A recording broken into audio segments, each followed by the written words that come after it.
Se a gente quer resultado, nós temos que lutar. Não adianta, nada vai cair do céu. Nada cai do céu. Fé nasce do chão. Acho que a gente inverteu as coisas, né? A nossa oração tinha que ser voltada para o chão o tempo todo. Que é aqui que Deus floresce. Deus é igual semente, floresce no chão. Essa metáfora de que Deus está no céu, isso é bonito. Mas é aqui, ó, é pisando nesse chão que a vida acontece. A força que Deus me dá, a força que Deus lhe dá, é para que a gente consiga plantar o jardim. Ninguém prometeu que nossa vida seria um jardim de flores, mas Deus prometeu a força para a gente plantar.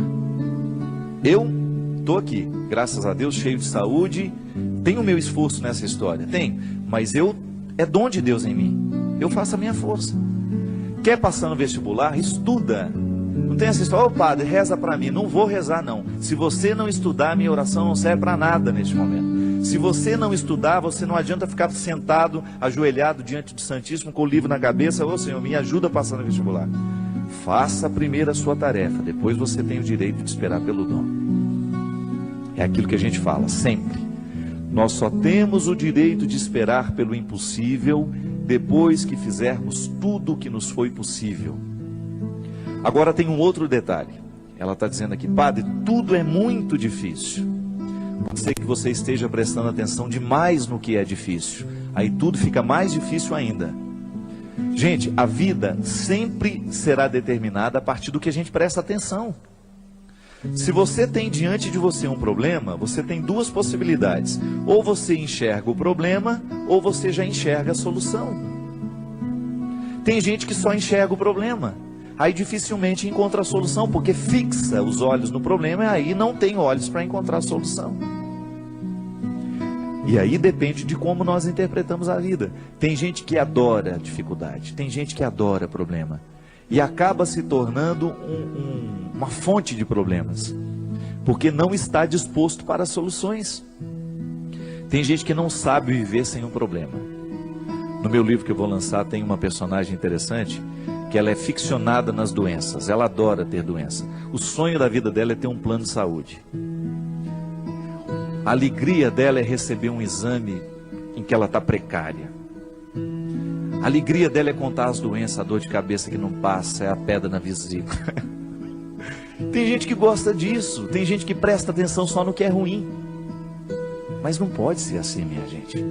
Esse espírito pessimista só nos faz ver o lado negativo das coisas. Pelo amor de Deus. Você tem que ser um pouco mais otimista. Você precisa prestar atenção um pouco mais nas coisas que são boas. Outro dia eu recebi um e-mail muito interessante. Dizem que tinham duas crianças brincando no gelo e de repente o lugar em que uma delas estava quebrou e ela caiu e ficou presa ali dentro.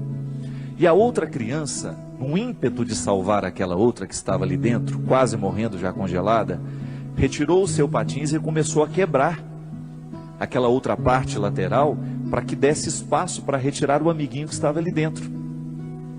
E com muito esforço aquela criança conseguiu, milagrosamente, ela buscou uma força tão grande dentro dela, que ela conseguiu, mesmo não tendo força suficiente para isso, ela conseguiu quebrar aquele gelo com o patins.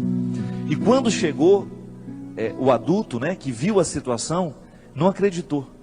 E foram chegando outras pessoas, até que uma delas falou assim, como é que esse menino conseguiu quebrar esse gelo e retirar a outra criança que estava aí dentro? Aí o outro falou assim, é porque nenhum de nós estávamos aqui para dizer que ele não conseguia. E é interessante. Quando nós estamos diante de uma situação difícil, é muito natural que outras pessoas, tomadas por um espírito de porco, venham dizer, você não vai conseguir isso não, não vai dar certo não. Não é? E sempre tem um assim. Eu não falei? Eu não sei não, estou achando que esse negócio vai dar certo não. Sempre tem um espírito de porco pronto para jogar uma frase destrutiva, que vai desanimar. Mas não. Se a gente não presta atenção nesses discursos, nós vamos extrair coragem dentro de nós, de um jeito que a gente não sabia que tinha. Então, minha filha, às vezes, tudo está tão difícil. Não, não é bem assim. É que nós olhamos tudo de maneira difícil. Não é que tudo está difícil, é que nós olhamos tudo de maneira difícil. difícil. Não pode ser assim. Nós precisamos ser um pouco mais otimistas.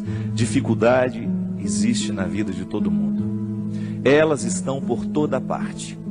Agora, a maneira como nós encaramos essas dificuldades é que vai fazer a diferença. São 5.000 pessoas para 5 vagas. Não fique preocupada, viu? 90% destes 5.000 que estão tentando essa vaga não estudou do jeito que você estudou. Se você verdadeiramente se prepara para as coisas, você já elimina boa parte dos concorrentes, porque a maioria é mais ou menos. A maioria está vivendo mais ou menos. A maioria está fazendo mais ou menos. São poucas as pessoas que verdadeiramente estão tomando a vida com responsabilidade do jeito que ela precisa. São poucos os jovens que na fase de 16, 17 anos estão levando o colégio a sério. São poucos os universitários que hoje estão cursando a faculdade com a disciplina que a profissão vai exigir um dia. São poucos os profissionais que verdadeiramente estarão bem preparados para nos atender nos seus consultórios de advocacia, nos seus consultórios dentários, nos seus consultórios médicos, porque são poucos os que verdadeiramente estão fazendo o que devem fazer. Estou sendo pessimista? Não. É só você olhar para o jeito como estão vivendo os nossos universitários, a maneira como eles estão se preparando para a futura profissão. E eu sempre digo, quer ser um bom profissional, estude bem o que você está estudando. Porque você não tem o direito de ser mais ou menos, não tem. A maior preocupação minha que eu tenho como padre, minha gente, é a qualidade dos nossos padres nos dias de hoje. Você que é padre sabe muito bem o quanto que você é exigido nos dias de hoje. Você precisa ser um homem de sabedoria, você precisa ser um homem que estabeleça uma ponte com a cultura, com a sociedade. Não dá para você evangelizar do mesmo jeito que evangelizavam há 20 anos atrás, não dá. Nós precisamos correr atrás da qualidade. Ninguém está fora disso. Você aí na sua área, você precisa correr atrás da sua qualidade. Você que é médico, você que é dentista, você sabe o quanto você precisa se aperfeiçoar para você continuar de pé no mundo de hoje. Hoje nós estamos no tempo da competência e não é problema. Isso tem que nos motivar para a gente querer, reconhecendo, ainda que seja um mínimo dentro de nós. Nós merecemos cuidar desse mínimo, chegar a aperfeiçoar cada vez mais esse processo, aumentar cada vez mais as nossas possibilidades. E aí na hora que a gente esbarra na nossa fragilidade, a gente tem que aprender com ela. Ela não tem que nos desanimar. Mas muito mais que a qualidade profissional, antes dela, é a nossa qualidade humana.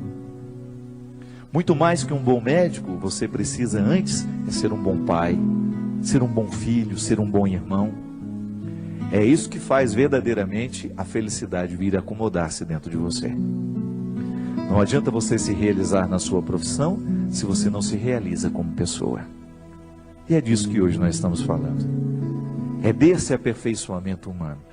E na faculdade da vida a gente aprende o tempo todo. Não tem nenhum professor a nos ensinar a ser pai, a nos ensinar a ser irmão, não. É olhando nos olhos de quem a gente ama que a gente vai descobrir a medida certa, o aprendizado de cada dia, para que a gente possa ser um ser humano melhor no mundo de hoje. Chega de gente ruim, chega de gente incompetente como pessoa, chega de assassinos, chega de ladrões, chega de mentirosos. Vamos dar qualidade a esse mundo, a começar por você. Não importa de como você tenha vivido até o dia de hoje. A palavra de Deus para nós é sempre otimista. Deus continua vendo valores em você. Deus continua acreditando que o seu coração pode ser melhor. Deus continua acreditando que aí, nesse coração muitas vezes marcado pelos fracassos, existe uma vitória a que você pode chegar. Basta você não desistir.